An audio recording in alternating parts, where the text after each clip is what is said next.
سے پہلے نظر ڈالتے ہیں اب تک کی بلٹ۔ اسسٹنٹ ایجوکیشن افیسر رنگپور بگور ملک محمد امتیاز نسیم نے کہا ہے کہ علامہ محمد اقبال رحمۃ اللہ علیہ نے اپنی ولولہ انگیز شاعری کے ذریعے صرف برصغیر کے مسلمانوں کو ہی نہیں پوری امت مسلمہ کو بیدار کیا۔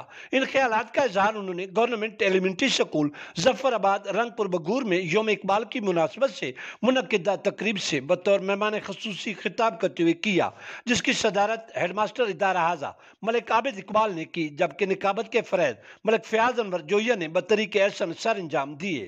اسسٹنٹ ایجوکیشن افیسر نے کہا کہ علامہ محمد اقبال رحمۃ اللہ علیہ کی فکری جستجو حب الوطنی اور قومی اتحاد کے گہرے اور شدید جذبات سے ہم آہنگ تھی۔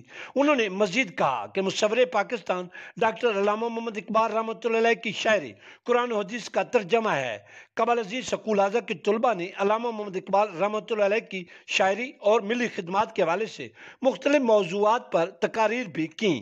اس موقع پر تقریب کے مہمان خصوصی اسسٹنٹ ایجوکیشن افیسر ملک محمد امتیاز نسیم نے طلباء میں انعامات بھی تقسیم کیے۔ خالہ، اب 10 روپے میں سب سے زیادہ پاؤڈر جو بنائے جھاگ زیادہ اور نکالے داغ زیادہ۔ آج تو بڑے چمک رہے ہو۔ واہ کیا بات ہے، بونس کی